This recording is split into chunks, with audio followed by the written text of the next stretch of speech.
We're back, because my internet decided to shit out on me for the second time this morning, and I don't understand why the past few days the internet keeps going in and out during the morning hours. It's really pissing Mm-hmm. me off, and I need to look into why that's happening. But, anyways, we're back. That's all that matters, so we're back. And I believe we left off with getting Raphael's honorable mentions. So, Raphael, go Yes. ahead and give your honorable mentions out. So far, I only have three. I have Megadeth, Rust in Peace Life. Interesting. I That's an have interesting. Black Sabbath, Live Evil. And also, I have Dream Theater's live scenes from New York. Oh, that's a good one, Oh, and also, crap. also interesting timing to release that album on 9/11 with a image of the towers burning in a heart. Oh, yeah. Yeah, Yeah, Bad that right. timing. Bad timing. yeah, bad timing to do that. Yeah, I agree. All right, Andreas. I have two. I have Disturbed live at the Red Rocks and Hmm. Deicide when Satan lives. Hmm. Interesting. All right, Ricky. I have 4 honorable mentions. I have Whoop. That's Oh, Raphael. I was gonna say whoop. All right, Technical difficulties, everybody. the show wouldn't Yeah, be that happened. what it is without it. Anyways, Well, Ricky. all right. I have Nirvana's MTV Unplugged.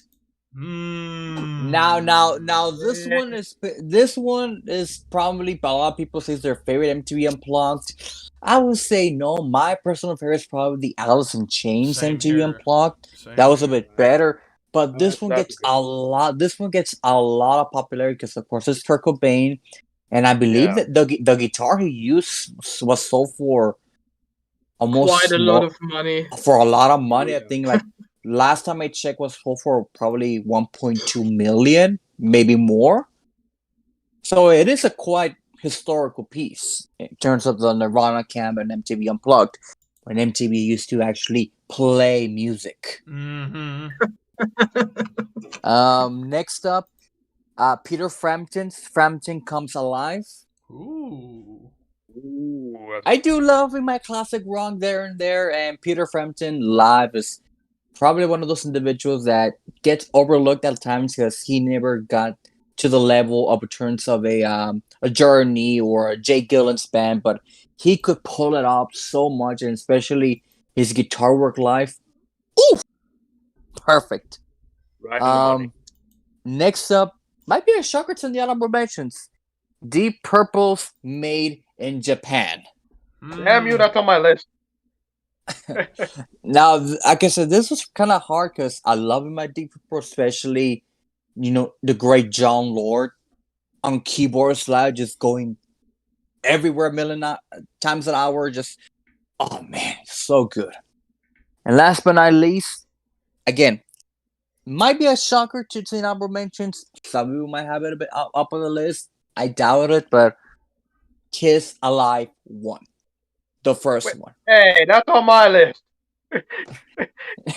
Now, this was the make or break album for Kiss, because before that, they Their released albums 3 did good okay, albums. but not They did spectacular. okay, but never to the point that they were breaking until they released this live album, quote unquote. Yeah. Because we Uh, later found out that they recorded it in the studios, but put their job doing it live. Yeah. But then again, it is a great live album that it encapsulates the energy of Kiss and what they represented back in the 70s, when they used to give a damn and they were good and they weren't trying to portray themselves as other characters from other people. But then again, it's not. It's mostly Gene's and Paul's behind the scenes, but a different story. Mm. But yep, that's it. Kiss Alive, and that's my honorable mentions.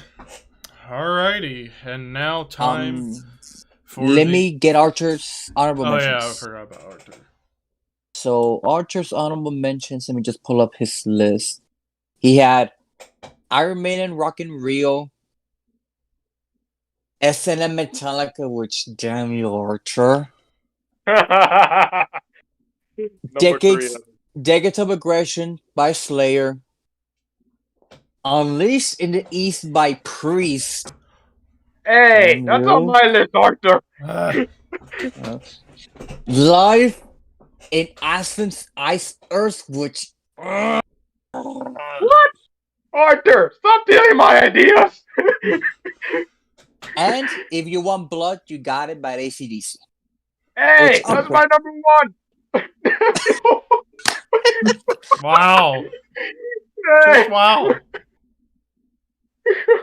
The one time Arthur's not here, he gives his list, and he fucking kills everybody. Not me. He mentioned 3 albums I have on my list. Oh, Lord. Well, while we're at it, might as well rattle off the rest of Arthur's actual list. All right. Well, so at number 10, Kiss Alive. Number 9. Oh, man. Live in Leipzig by Mayhem. Number 8. There we go. Official 101 Proof by Pantera. I forgot about that one. Ooh, I forgot about that album. Number 7, Tokyo Tapes by Scorpions. Ooh, I was gonna put that one. Number 6, Live Shit, Metallica. A triple Number live 5, album. Number 5, Emperor Live at Wacken 06. Yeah, but there's a better Emperor recording. Number 4, Made in Japan, Deep Purple. Number 3, Live as Berlin, Rammstein. Number 2, Life After Death by Maiden. And number 1, No Sleep to Hammersmith, Motorhead. Alright, well. What was number 2 again? Number 2, he had Iron Maiden Live After Death. Damn you! Alright, so. That's on my list. On my list. Alright, so for my top 10, starting at number 10, I have a Scorpions album, but it's not Tokyo Tapes. It is Worldwide Live. Damn you, that's on my list! And even Herman Z. German Rarebell says he prefers Worldwide Live over Tokyo Tapes. But yeah, Worldwide Live after the Love at First Sting album came out, and yeah, Tokyo Tapes was great in its own right with Uli John Roth, but the catalog was better by the time we got to Worldwide Live. I mean, hell, you had Love Drive, Animal Magnetism, Blackout, and Love at First Sting all coming out after Tokyo Tapes was released. So just the fact, and to hear Rock You Like a Hurricane live, and Scorpions, arguably the best live band of all time, because they just sound, even into their 60s and 70s, they're still great. It's like you want bands to stop when they can't do it anymore, but Scorpions. Yeah, but they still can. Yeah, I saw them like a couple of years ago, and Klaus Meine's vocals are still on point. And now that Mickey D is on the drums, they sound amazing live. Yeah, and that's an interesting dynamic to think about right there for modern day Scorps. But yeah, Worldwide Live, classic. Number 9. Again, I'm going to be shocked. I'm going to be shocked if nobody else has this one, but I bet nobody else does. Speak of the Devil, Ozzy Osbourne. I do have an Ozzy Osbourne live album, but it's not that one. But I went with Speak of the Devil because this was the aftermath of the Randy Rhoads plane crash. And originally they wanted to do this album earlier in 82 with a lineup of Ozzy, Randy, Rudy Sarzo, and Tommy Aldridge. But then there became some tension between Ozzy and Randy that led to a bit of a fallout before Randy passed. So when they came together to do this album, you still had Ozzy, Rudy, and Tommy, but they picked up Brad Gillis from Night Ranger, of all bands, to come in to fill in on guitar. And what I love about this, it's basically Ozzy doing Sabbath songs. like, top to bottom, there's not a single Ozzy solo song on this album. It's all the material he did in Sabbath in the 70s. And it was great.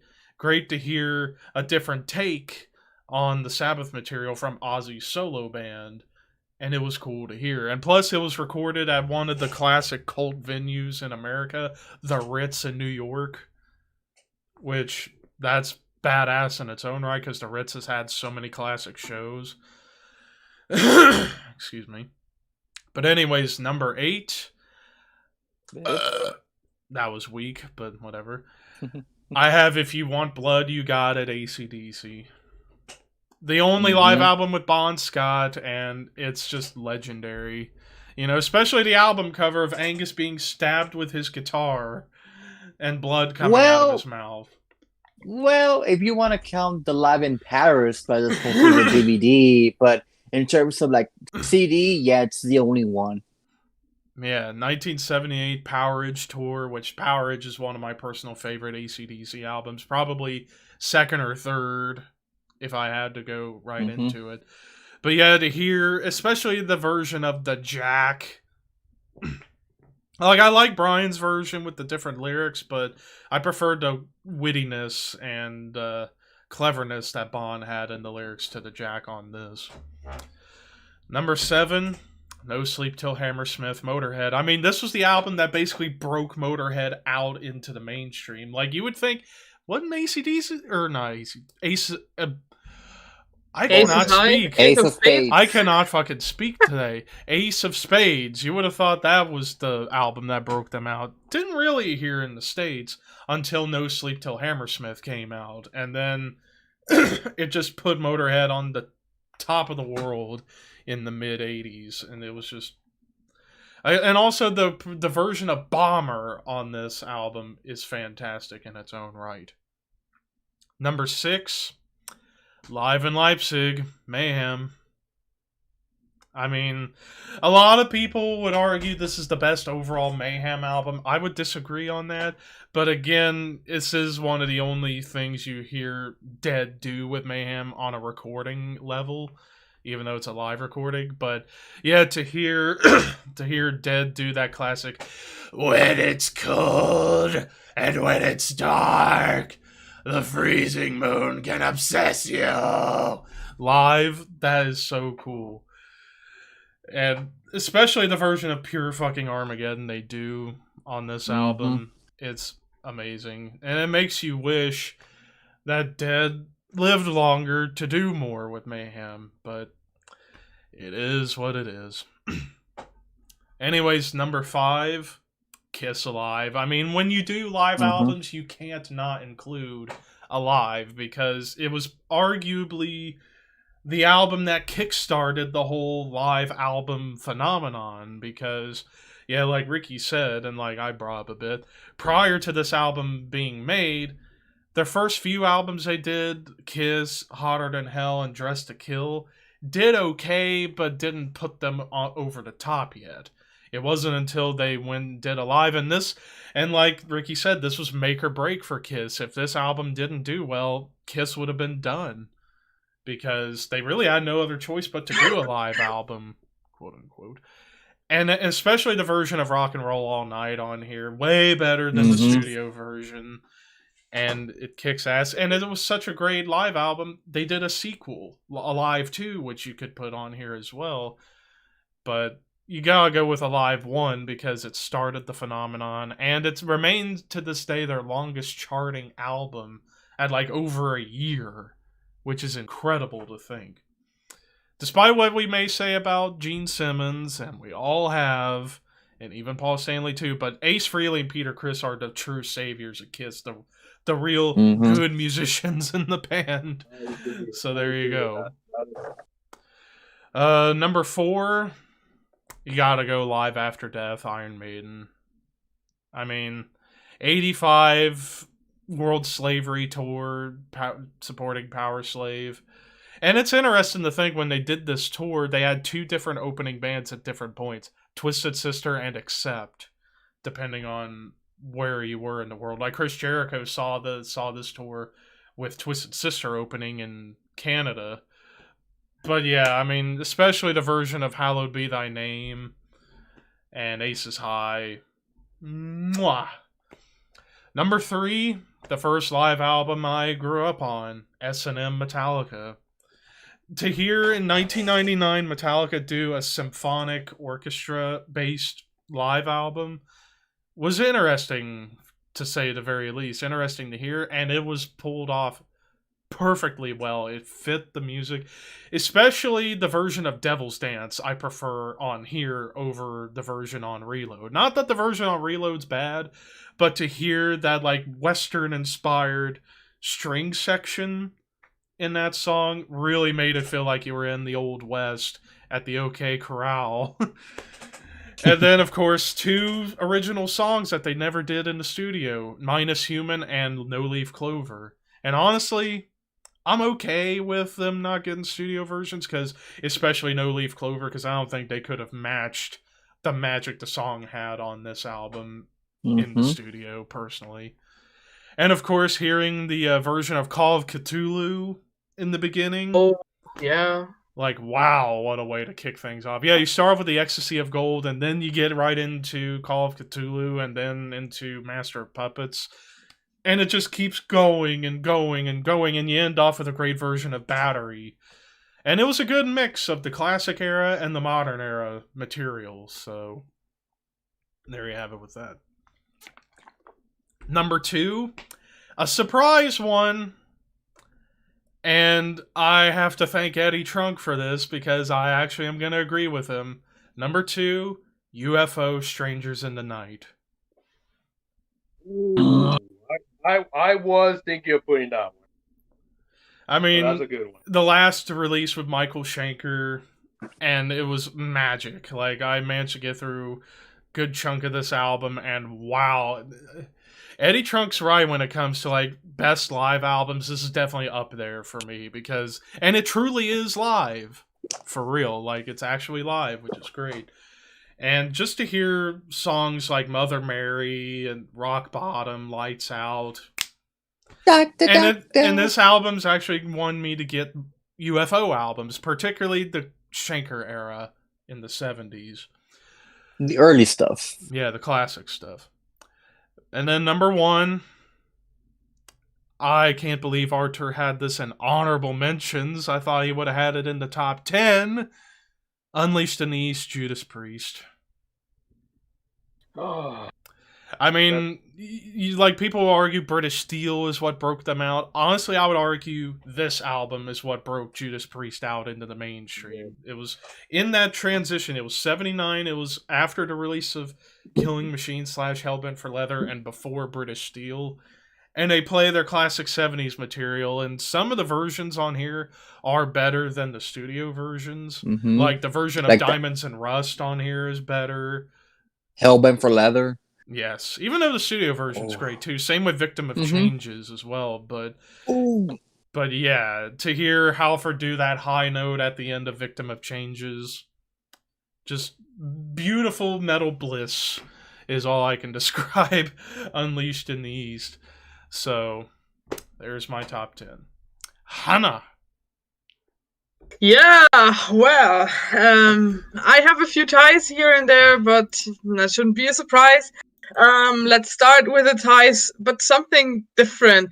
This is Method Noir by Behemoth.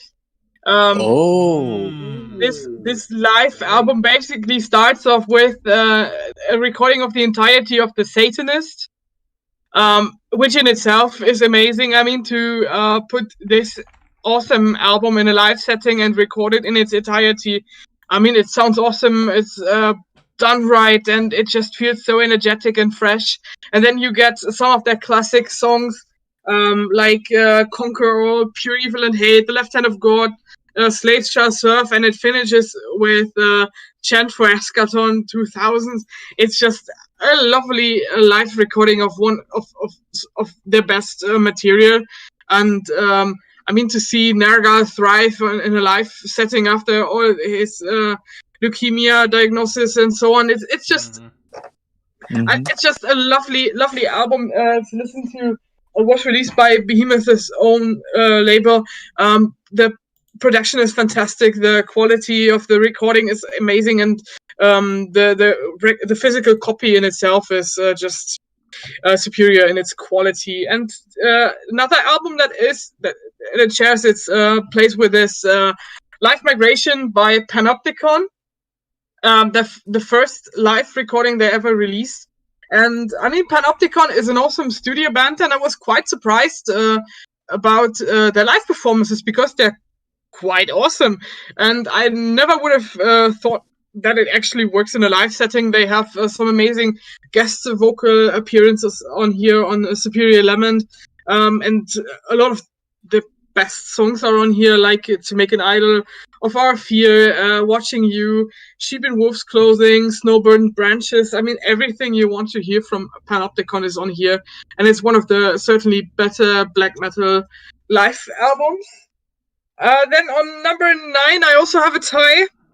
I mean, I really like the live albums released by Led Zeppelin. I mean, Celebration Day and The Songs Remain the Same immediately come to mind, but I have How the West Was Won on here,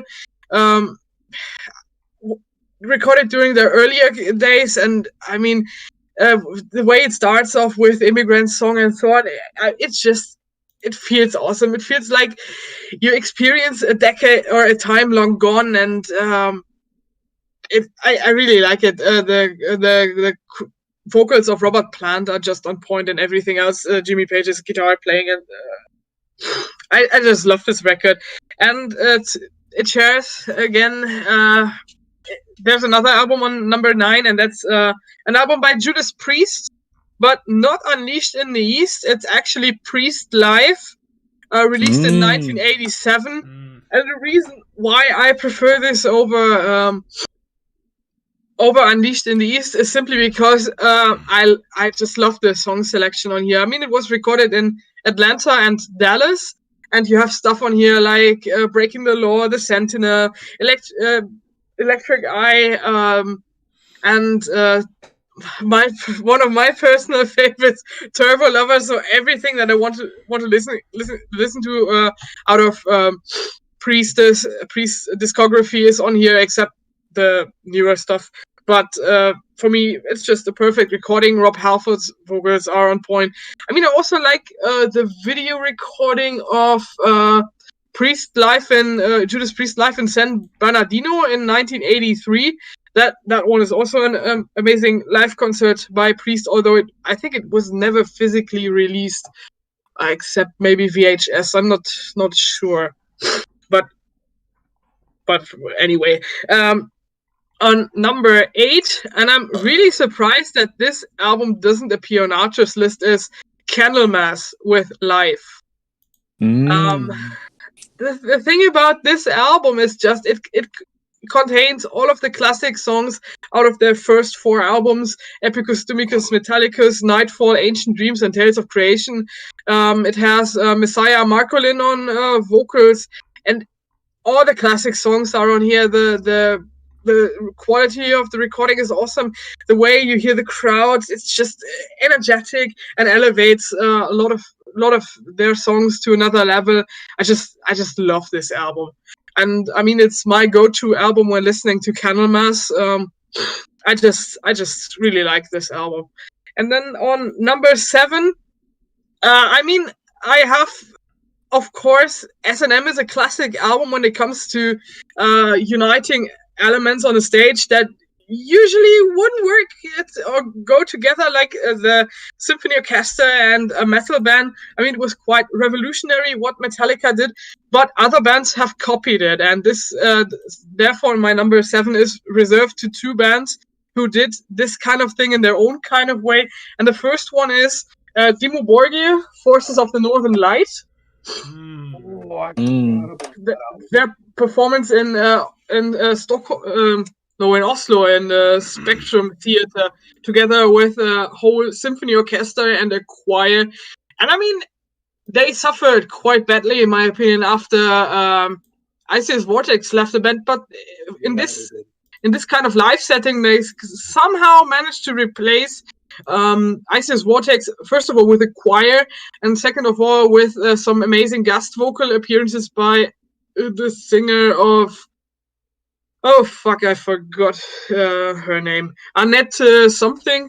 But it works quite well. I really like this this concert experience that you get on this release. Since I mean, they also performed it at Wacken, but I was a bit too young to go to Wacken in 2012. Went there the next year, and it was awesome. And I also have Satyricons Live at the Opera on my number 7. Again, a black metal band performs with a choir, but this time a much larger choir. And I mean, I like Satyricon, and I feel like this collaboration really elevated their music. I mean, listening to Mother North with this epic choir, and then also the I mean, it was like the only time they ever played Phoenix live on stage. And I mean, despite what people say, and I think that it's cheesy, Phoenix, without doubt, is one of my favorite Satyricon songs, and I like that they had the original singer on stage with them. I really like this recording. And now from newer black metal to the classics, Live in Leipzig on number 6. Wow. I thought it would be a bit higher.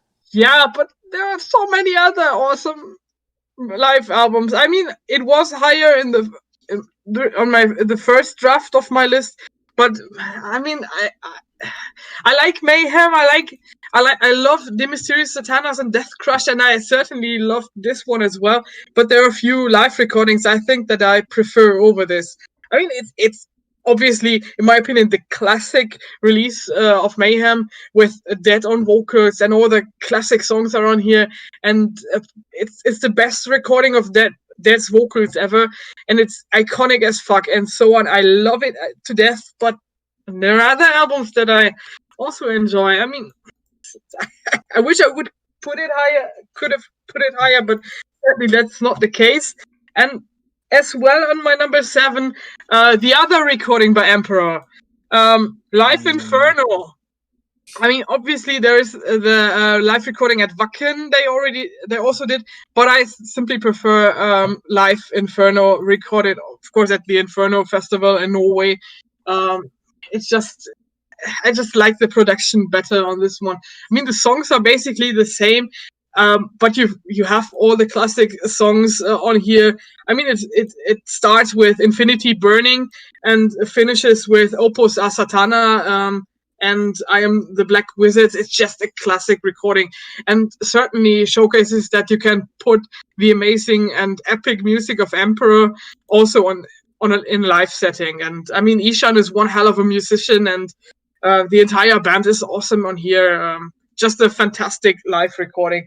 And I mean, especially if you want to listen to all of the classics, just put Live Inferno or Live at Wacken on there and you're good to go. On my number 4, 5, I actually have the first live album that I ever listened to. And, well, it's a tie technically, because there are 2 live records of this band on here. Live aus Berlin by Rammstein. And Völkerball. I mean, say what you want about Rammstein Live in Paris or the Live in America at Madison Square Garden recording. For me, the go-to live albums by Rammstein for all eternity will be Live aus Berlin and Völkerball. I'm just a sucker for these things, for these 2 albums. I have no idea how often I've listened to them, and some of the stuff I really like about them is just how good Till's vocals sound on stage. And Rammstein are a live band. It would be shocking if they hadn't released a live album, and they have released quite a few good ones, and those 2 are my favorites. And then to another great live band. And I'm again shocked that Arthur doesn't have this on his list, because there's one band that I for all eternity will consider a live band, and that's Primordial with God to the Godless. Yeah,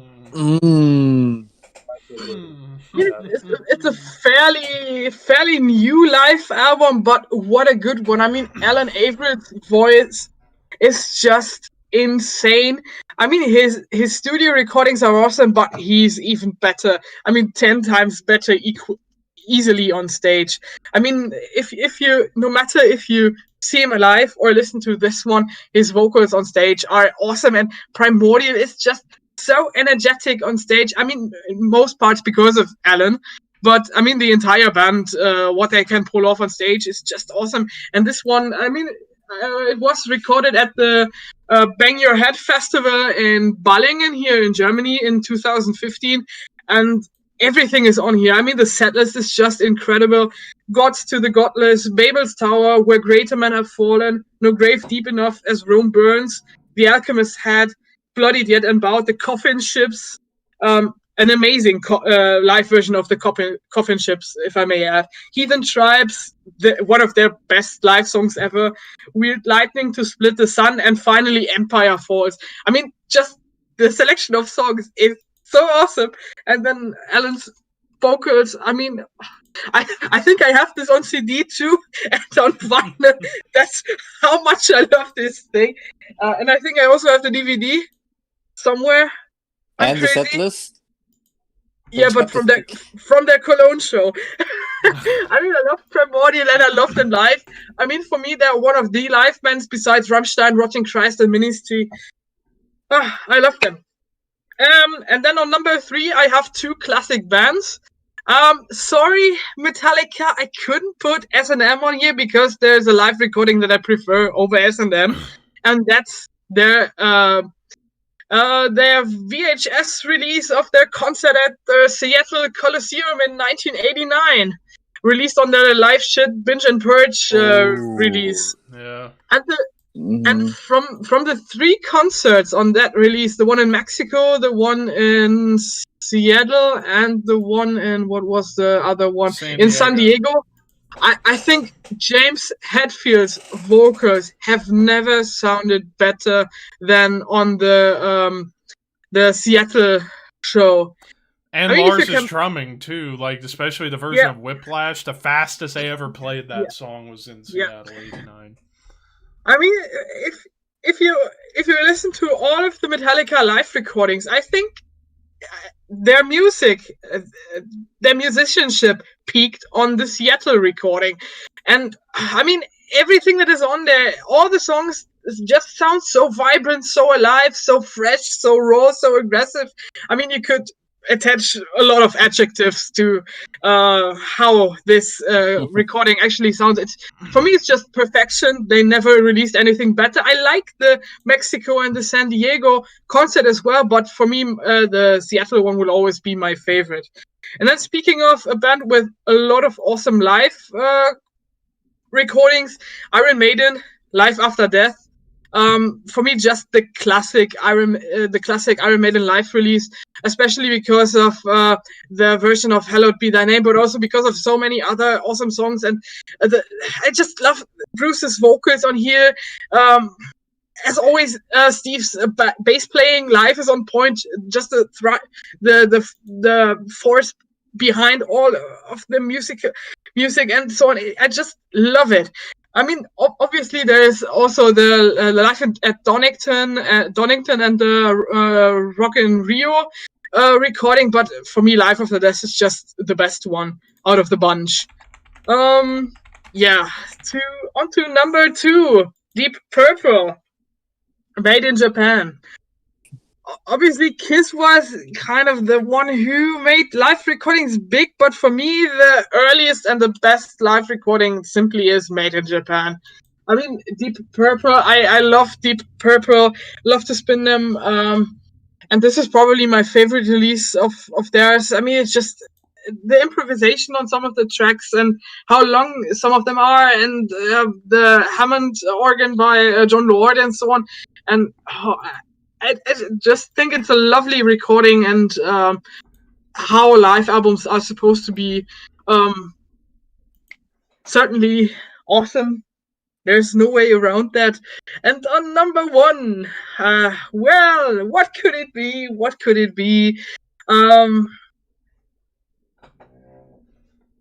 Of course. Of course. Mm. I should have known you were gonna go with Pink. I should have known. Gosh, this is really heavy. Oh, well, this thing, Pulse by Pink Floyd. It cost me an arm and a leg, but it was worth it.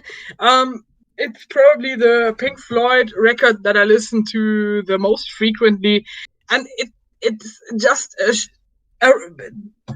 it showcases how great their musicianship is. I mean, as I said before, this concert goes on for way over 2 hours, and to produce this high quality of music and for such a length of time is just amazing. All the great songs are on here, especially, I mean, I'm a big fan of the Gilmour era, and this actually was the last live concert before they called it quits in 1995, I think, and this was recorded in 1994, and everything, all the great Pink Floyd songs are on here.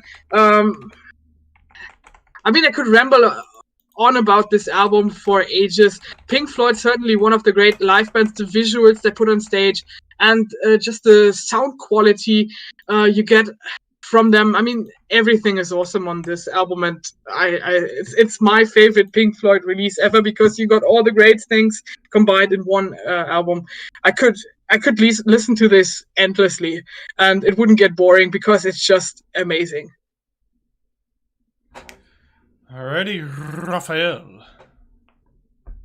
Majority of stuff in my list is almost on everyone's list, and there's already been said enough about them. Yeah. Number 10, I put Deep Purple, Made in Japan.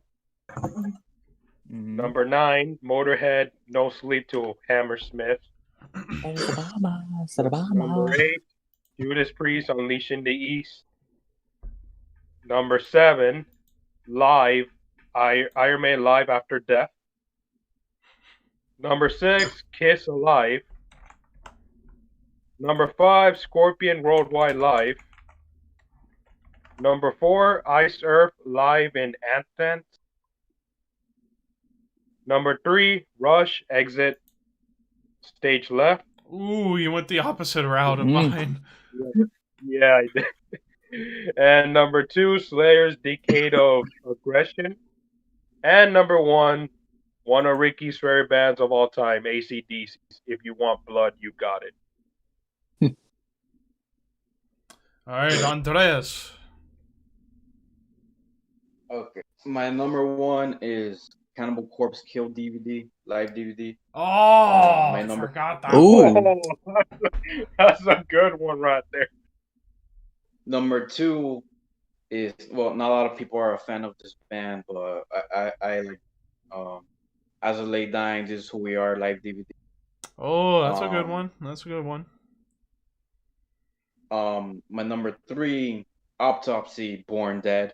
Oh, that's another good one. Ooh. And Hey, my number 4, the Black Dahlia Murder Majesty live DVD. Another good one. And number 5, well, this is, I think, on everybody's list. Iron Maiden Live After Death. Yep. Mm-hmm. And number 6, one of my favorite bands of all time, Aborted, The Archulate Chronicle. My number 7, All That Remains, live in Baltimore, 2007. Back when All That Remains was good. yeah, I agree. Yeah, when they were Way still before a metal band. My number 8, Dio, Special from the Strictum. My number 9, Slayer, War of the Warfield. War at the Warfield. And my number 10, Metallica, Live at Rio, Portugal. Not bad. Ricky. Well, my number 10, Ice Earth Live in Athens. Again, lately Ice was a bit of a reputation, but Unjustly. Not, Unjustly. unjust, yeah. But 90s, 2000 Isers were at their peak. Yes. I mean, this was during the Dark Saga album, and them singing those songs live on Marrow's vocals, so haunting and good. And it's probably one of my go-to albums next to Horror Show. Great piece of music. Number 9, Metallica, S&M. Now, this was a bit of an ambitious project for Metallica because this was during the time that symphonic metal was still a fairly new thing, and Metallica saw the opportunity to do something, something hasn't been done before, which has been done repeatedly after. Then again, Metallica can say they kind of copy Yngwie Malmsteen live, but that's a different story. But again, the songs just fit the orchestric thing of was in San Francisco. I always forget, is it San Francisco that they recorded it? Yeah. Or is it? All right, it's not the San Francisco Opera just were at their peak. I mean, Master of Puppets, Orion, everything about this album was perfection. Number 8, BIP. No Sleep Till Hammersmith, Motorhead. I mean, it's Motorhead. You have the great songs Ace of Spades, Bomber, Overkill. Basically, the good era, the best stuff of Motorhead doing in the 80s. Especially when you have the freaking airplane in the album cover. What more iconic can you be than Motorhead in that? Number 7, Live in Wembley 86 by Queen. I could have gone with the Live in 8 they did in before that, but this one just is on point. I mean, Freddie Mercury, there's a reason why Freddie Mercury is called one of the greatest singers of all time. Arguably I mean, the greatest singer of all time. The guy could just sing you to death, and he would also invoke the crowd. The ayo, ayo. It's just how energetic he was. Mm-hmm. And to the fact that he was fighting AIDS during this time, when AIDS was even a big, shows how much the balls and courage and dedication Freddie had to the music until the day he fucking died. I bet he's still doing it even in the afterlife. Yeah. Number 6, Ozzy Osbourne, Tribute. Now, this was during this album was recording during the 80s, I think before Randy passed, and it was recorded in Levi's backyard, Cleveland, Ohio, and it's mostly my hated backyard. It was most of the songs are mostly from the Diary of a Madman and Blizzard of Oz.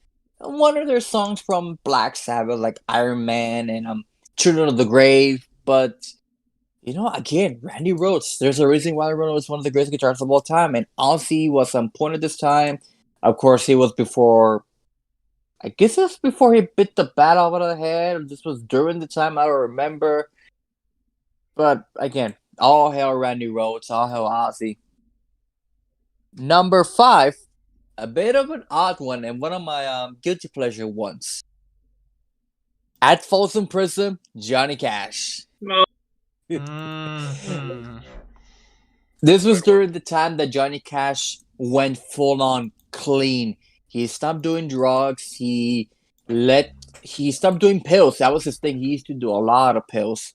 He left drinking because, of course, his lover at the time, later wife, June Carter, would get worried about him. So, of course, he got clean for her, and then he noticed that a lot of fan mail was coming from Folsom Prison, and he decided to record the album on January 13th. And the record company wasn't gonna get this album. They were gonna release it because at the time live albums weren't doing that great. So he did it at Folsom Prison, and when it starts with a freaking cocaine blues. Early one morning, I took it around. I took a shot of cocaine without in Juarez, Mexico. I mean, even the cellmates were loving it. I mean, there was no fights, there was no destruction. The cellmates were just enjoying Johnny Cash because they could relate to Johnny Cash because he's the man in black. For fuck's sake. Yeah, I agree. Number 4, AC/DC Live. The only live album I have on physical media, and it's one of my favorites. I mean, this was during the Thunderstruck tour, during the huge Monsters of Rock tour in Russia that had Pantera and Metallica. I mean, Thunderstruck, Hell's Bells, Furthest About to Rock, Highway to Hell, Dirty Deeds, Hitseeker, Who Made Who, Back in Black. Some of their best songs to this day. I mean, and again, the quality is great, the production is great. Angus on point, Brian, Phil, Chris Slade, even though Phil Rudd recorded, was in the studio for The Razor's Edge. Chris Slade took over live, but again, on point. This album's a great. The first, I guess, live album I ever listened to. Got a special place in my heart. Number 3, Mayhem live in Leipzig. Of course, I'm wearing the shirt. And again, that iconic when it's cold and when it's dark, the freezing moon can obsess you. To this day, the band uses that clip whenever they're gonna play Freezing Moon. How iconic can that be? And of course, Dead as a character live was so energetic. He will say, "Come on, Leipzig, join us, join us." Exactly. I mean, it sucks that Dead is no longer with us, but can you imagine Dead being alive right now? I mean, no disrespect to Attila, great singer in his right, Absolutely. but he does not come close to the atmosphere and dedication Dead had for the band. Yeah, I agree.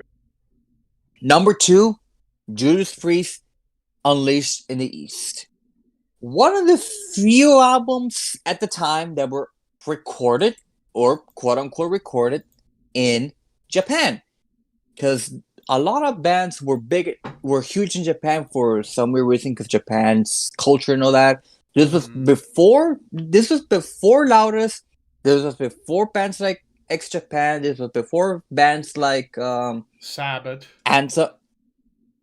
and bands like Anthem that really encapsulated the Japanese sound. And with Priest going to Japan to record this, it actually captured some of those sounds. And of course, it inspired a lot of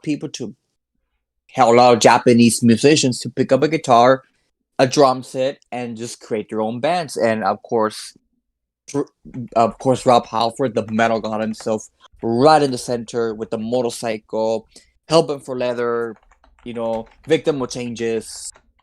I think they even sang The Green Man. Beyond the Realms of Death. Some of the great songs they ever did live is probably at their peak. But there can only be one album. And it's the most obvious one. Iron Maiden, Live After Death. During the Powerslave tour, this was one of the first times Maiden went full on production antics out there, because of course you had Eddie with the big puppet when it would come up with the play Iron Maiden. The cover of Hollow Be Thy Name, one of the best ones out there. In my opinion, the best cover of Hollow Be Thy Name besides the original recordings is during the 82 live album. Not really live album, but live concert they did during the Number of the Beast. During the Number of the Beast tour. That's probably one of my favorites. But again, Steve Harris, bassist, great. Adrian Smith, Dave Murray's guitarist, on point. Nico McBrain's drumming, oh my god. If you thought on recording was better live, holy shit. You can only experience that thing live. Especially with Ace's High starting the show. I don't know how the Hell, Maiden to this day, they still do it. I mean, Maiden to this day, one of the best bands live that you need to see live. No matter how many times you've seen it, no matter how many times you've seen 80, it never gets old. Oh yeah. And that's I it. agree with My number one, Live After Death, Iron Maiden. And now the real work, putting together the Oh, final my 10. God. Well, I think right off the bat, the ones I think that are guaranteed are Live in Leipzig, Unleashed in the East, Live After Death, and No Sleep Till Hammersmith. I think And those, Made in Japan. Made in yeah, Japan. and So Maiden. Even how though are it we wasn't gonna, on my list, I can make a case for Made in Japan. so what's gonna go number one? Oh, I think Maiden. Maiden. You want to go after I'd say Maiden or Maiden? Priest, but I would probably go by a hair. I would go Priest. Actually, I would say Maiden. I will go I with think Maiden we all had Maiden. We all had Life After Death. All right, that's fair. Yeah, we we can all put right. I can put Live After Death at 1, and then Unleashed in the East at 2. And then I think Made in Japan on number 3 because I think most of us had that, and most of us had that pretty high in the list. Yeah, I mean, even though I had honorable I mentions, forgot it was a about great it, album. but I'd fight for that too. So yeah, I'll go. So right now, we got the 1, 2, and 3. I say 4, Live you in wanna go with- Leipzig, number 4. 4, yeah. And then number 5, I'd say we should give that to Motorhead. Yes, for sure. No Sleep Till Hammersmith. And I actually ran a poll a little while ago for which AC/DC live album should go in, and most votes were for If You Want Blood, You Got It. It's tough, but I figured we should give that as a nod Okay. to Bond. Or just put both there. Doesn't hurt. Okay. I'm trying to think here. The only reason I'm going more with AC/DC live, it's obvious. Hell's Bells is in it, but in terms of overall songs, as in terms of performance and all that, I mean, I love Brian, but you cannot go against Bond. Yeah. So for this one time, I'm gonna go against Brian. But If You Want Blood, You Got It. It's gotta go on the list for me. I would put it at number 6. Mm-hmm. All right, now for which Metallica? Oh. Because it's between S&M or Live Shit, Binge and Purge. But if I don't know. I think most of us had S&M. But you want to go on S&M? I'll put both there. Or how about, let's see, what else do we have? Let's see, we had Maiden, Priest. We had Slayer, Decade of Aggression. Oh, we need Kiss Alive in there. Kiss, of course. Yeah, we need to have Kiss Alive in there. Oh, man. But in terms of Metallica, I can quickly run another poll. Yeah. Let's see. Time to poll. So for those watching in Twitch, we're gonna ask you which Metallica live album should be in the final 10. S&M or Live Shit? Let's see, what else could we add? What about Slayer, Decade of Aggression? I didn't put I didn't have Slayer on my list. Something by Led Zeppelin, maybe. But what? That's the thing. How the West Was Won?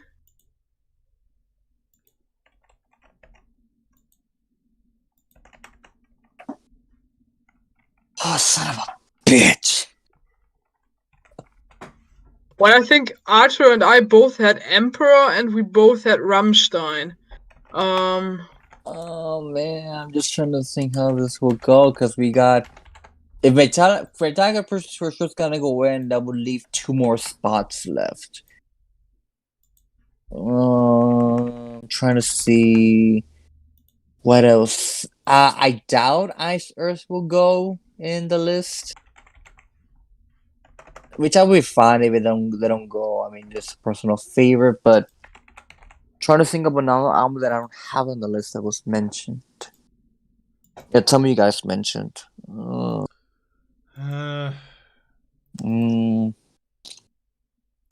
Theater's Live New York. I mean, if there's one, if there's one on that's like an oddball that I feel that should get in there as a nod would be Rush.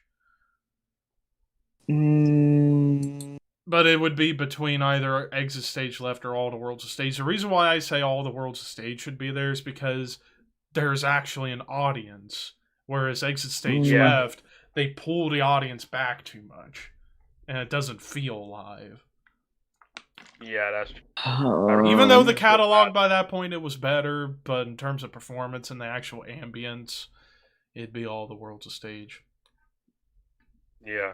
Or what about Worldwide Live Scorpions? I'd be okay, even though I like a bit better Tokyo Tapes a lot better for some weird reason. Or how about Ricky help me out and put in Strangers in the Night in the list? Throw UFO a bone. That would be a good idea. I'm trying to think here. What else? Because most of the other ones are going to be singles. Let's see. What about Life aus Berlin by Rammstein? That needs to be. And I had that really high in the list. Yeah, I think that one's a lot for Rammstein. Yeah, I wouldn't mind. And I think we got the Metallica. It's going to be S&M. Oh no, I love Live in Seattle. I do too. So much. The people have Rammstein, spoken. So number 9 is, well, I don't know. I'll just... So what do we have so far? So far it's Live After Death, Unleashed in the East, Made in Japan, Live in Leipzig, No Sleep Till Hammersmith. If you want blood, you got it. Kiss Alive, S&M, and then 8 Live, Berlin. Number 9 is in Berlin, Rammstein. So we're missing one more. So we're missing one, and it's gonna have to be a single out of all of ours. So I'm trying to think here. We have 2 new albums, 1 classic, 1 black metal. Well, actually 2 new albums. Bit of American, German. Trying to see what else. Something diverse. I'm surprised we don't even have a death metal.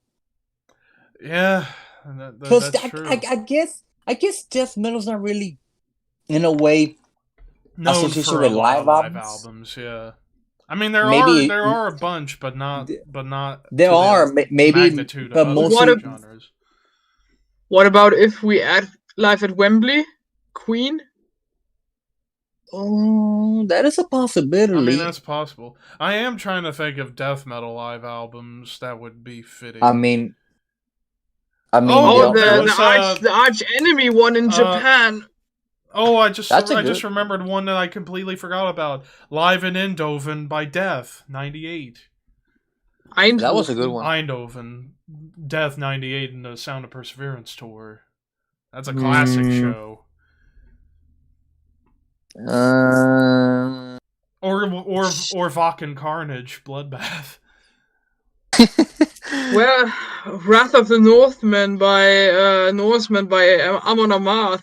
That one was even. To say Amon Amarth. Yeah. And the funny thing is that was even recorded in Cologne, and I've been in the live music hall quite a few times. I've met Mickey D there once.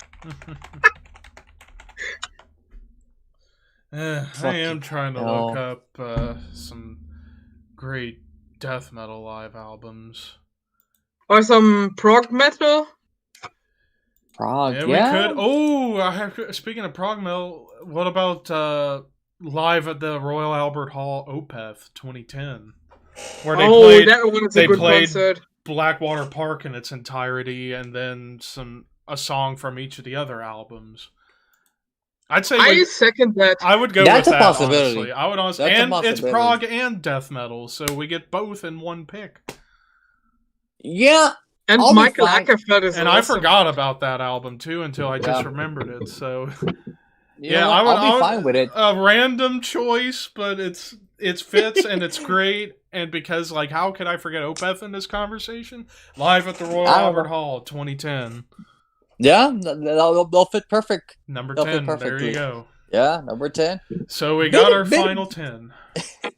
Bit of an odd choice at the very end. Very, like, how could we forget that one?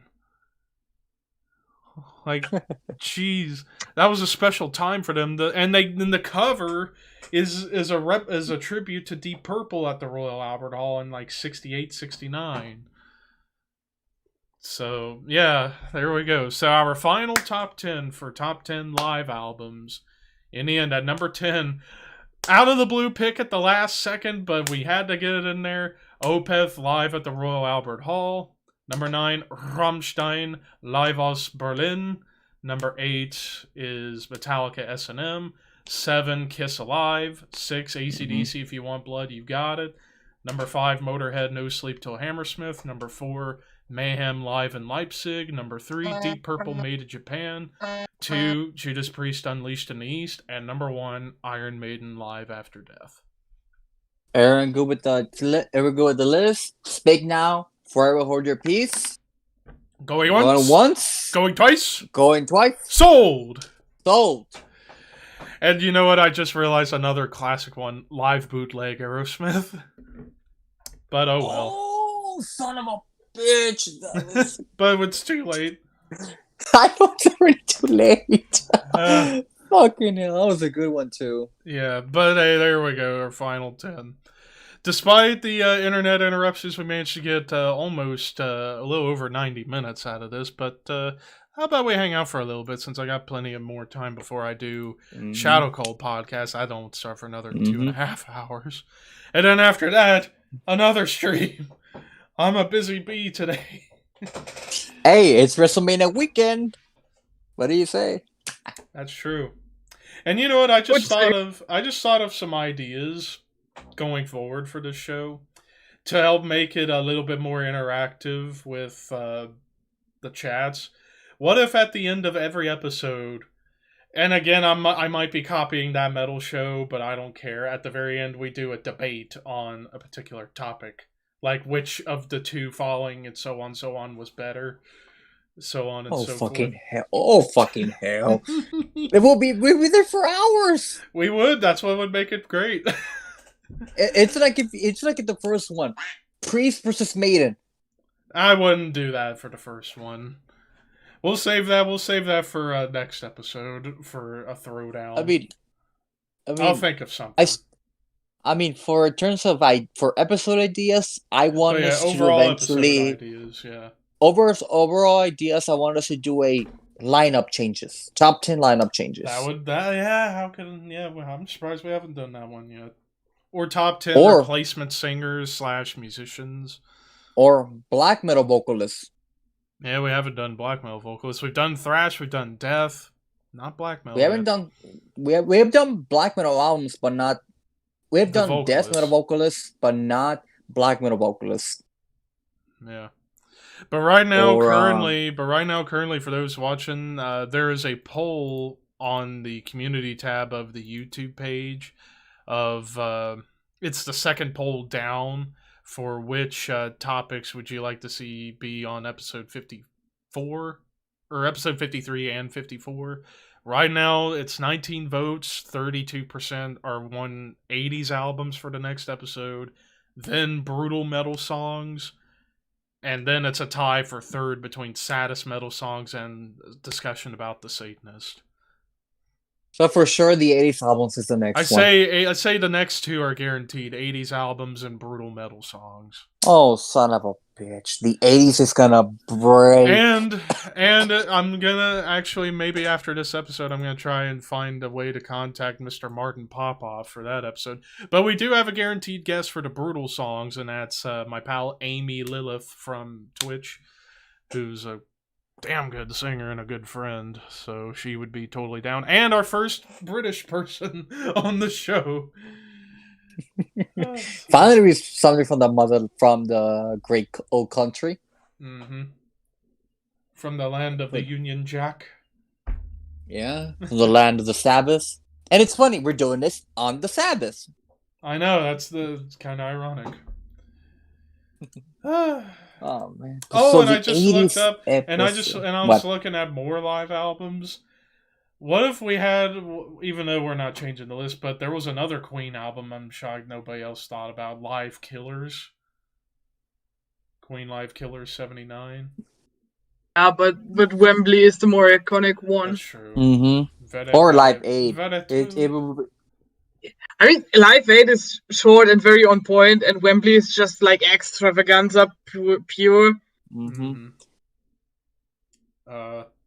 Hell, another death one, Live in L.A. I forgot about that one too. That was another classic show they did. If Swallow the Sun would have released the live album, you would have had it on there. Yes, they've only released live concerts, but not live albums. Not even a bootleg. And which that should be an interesting episode. Top 10 bootlegs. I don't know enough about bootlegs to do that. Well, oh yeah. Or I'd have to dig deep into that one. Mm-hmm. Hey, Ricky, did you know that Agalog released a live album called "The Silence of Forgotten Landscapes"? And you didn't mention it on the episode? The thing is, it isn't that good. I mean, that's the reason. I mean, it's a fine recording, but I wouldn't call it great. I mean, I've seen Agalog live, and John Horn isn't the best live vocalist. Let's be honest about that. I mean, yeah, you're right. And you know who's a band I'm shocked has never done a live album before? Nile. They've never done a live album, which is really weird. They're really good. Mm-hmm. And I've seen footage of them live, and they kick ass. And I wish I could have seen them last year had it not been for the stupidity. Mm-hmm. Or what other band hasn't done a live album? Rotting Christ have done an amazing live album, Lucifer Over Athens. Mm-hmm. Trying to think here. I'm trying to look at my shelf, which is growing inside, if you believe it or not. Mm-hmm. I'm just right. The other day I was telling Hannah, what should I call my shelf? Like a metal name, the wall of music, the shelf of the metal, or I don't know. The shrine. The shrine. That would be what I would call my shelf, is the shrine. The shrine. Or your hall of metal. The hall of the metal. The hall of the metal. Yeah. There you go. But Ricky, get on my level, bub. Hey, I'm going there, trust me. How many do you have currently? I have... I'm gonna estimate about 80. No, let me check my Discogs. I need to update my Discogs. I keep forgetting to update my Discogs. Hey, it comes in handy when you put your albums on Discogs. Especially for birthdays and Christmas coming up. So. Oh, yeah. Mm-hmm. Oh, yeah. I have. Which we are doing that, the Secret Santa stuff again, but also birthday presents now, too. So yes. I gotta remember everybody's birthdays and then get them something. I already know what I want to get for Hannah, but it's gonna cost me a lot. But I'm gonna try and make it happen.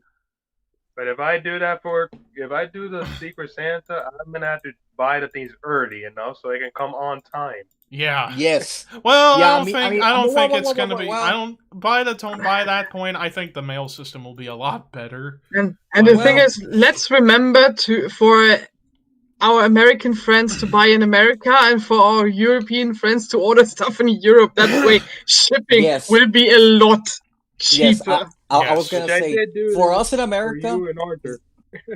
Yes, for the three of us. I mean, with Hannah, it's easy for me. I have her Bandcamp. It's no point. That's easy. Yeah. With Levi and Raphael, it's easy. We live in the States. Just get eBay, Amazon, or Discogs. Yeah. With Archer, I'm gonna have to go to a European website to send his stuff to his address. Yeah, I'm gonna have to do the same thing. Even though I did buy it last time from Nuclear Blast. Yeah, but get one forever. Yeah, and you should have ordered from the European Nuclear Blast and not from the American. I will order from the European this time. because that way it will be a lot more luckily the stuff I ordered for Arthur and Hannah went there fairly quick, even though I ordered from an American site, but it got there fairly fast. Yeah. I already know if we're gonna do the Secret Santa thing. I'm just playing ahead. I already know what I'm gonna get Archer. I won't say it. But it's an actually, album. Speaking of, it's an album that he needs to have, and Hannah knows which one it is. I believe I know what it is as well. I'm not gonna. Don't really know. Yeah. But yeah, speaking of getting stuff, so far I got 2 albums coming, but it'll be separate times. Mm-hmm. I actually, little bit ago during the show, I decided to order this album, even though it's $25. But as I said, my maximum for an album I'm going to buy is a $30 album, depending on how rare it is. I bought Immolation Dawn of Possession, their debut. For me, I have 1, 2, 3, like 6 albums on the mail coming up. and then another one, it's a pre-order. I pre-ordered Evil Hell Unleashed, but that won't get here till the end of the month, which already based off the 2 singles, it's already becoming a possible contender to surpass Soen for album of the year for me, because those 2 songs they released are I need to get Soen and the new Asphyx albums. I need to get Soen, Asphyx, Accept, and Tribulation, the new ones, into the collection. I have Soen already, and it's so fucking beautiful. It is. It really is. The only album I bought, like the newest one from this year, is in my possession right now. It is Mariana's Rest, Fata Morgana. It's awesome. This is gonna be in the list for sure. Death Doom out of Finland.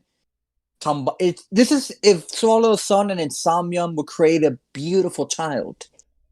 And I love Insomnium and Swallow Sun. So it's a perfect match for me. Well, as always, I've lost track what I ordered. Oh yeah. Since I like to pre-order stuff. What don't you pre-order? That's the question. Yeah, that's the question. I know that I'm going to get the new Cow album, but I have no idea when that thing will arrive here. Well, where is Cowan's facility? I know it's in Europe. I mean, currently they're based in Estonia, but I think their label is based in Florida. So it's gonna take you a while. Yeah. I mean, the last time I pre-ordered Kaiho, I think it came from Florida, and that took endless till it got here. But but back to your answer, Levi. I have 94 albums already in my possession. Oh, so you're getting close to 100. Meanwhile, I'm probably just a few away from 300 now. I have no idea how much. But actually, Ricky, I got a trivia question for you. I want to test your knowledge about this. So in 1986, there was a single released by a project called Hearing Aid that featured many musicians. And I want you to try to name, I want you to try to name 4 of the 8 different singers that they had on that song. Was this during the one that did for Africa? No. Is it the metal? Is it the metal version? The one with Ronnie James Dio, Bruce Dickinson, Rob Halford. Well, Bruce wasn't on it, but Halford and Dio were. No. Ian Gillan. Let's see. If I remember correctly, Ronnie James Dio was one of the big ones. Rob Halford was one of the big ones. So that's 2. Jeff Tate. Yes. Was in that one too. The 3rd. Also, if I remember, Kevin DuBrow was in the album. You got 4 of them. The other 4 you had Don Dokken, Dave Menichetti, Eric Bloom, and Paul Shortino. And on drums, of course, you have Frank Banelli. You have on guitarist Dave Murray and Adrian Smith, which was really part for Maiden. George Lynch, Brad Gillis, Craig Goldie, Carlos Cavazzo. And then a bunch of background vocalists like Rudy Sarzo, Tommy Aldridge, Blackie Lawless, Chris Holmes, Ted Nugent. I was thinking of the one with Michael Jackson, the one with Bob Dylan. That was a different one. Well, on that note, I think that's a good way to end off this episode. Thank you guys for watching episode 52 of the Horsemen podcast. Reminder, our next 2 episodes are pretty much set in stone. Next episode's gonna be the toughest one yet. Top 10 albums of the 80s. Episode 54 will be top 10 most brutal metal songs, featuring Amy Lilith from Twitch. And then after that, we'll figure that out. More likely, episode 55 will be the top 10 saddest songs, it's looking like. Even though it's tied between that and the Satanist, there's still plenty of time left in the poll to decide. But anyways, thank you guys for watching. For I'm Levi, along with Ricky, Andreas, Raphael, and Hannah. Thank you for watching, and we'll see you soon. I will see you guys in 2 hours for the Shadow Cult podcast.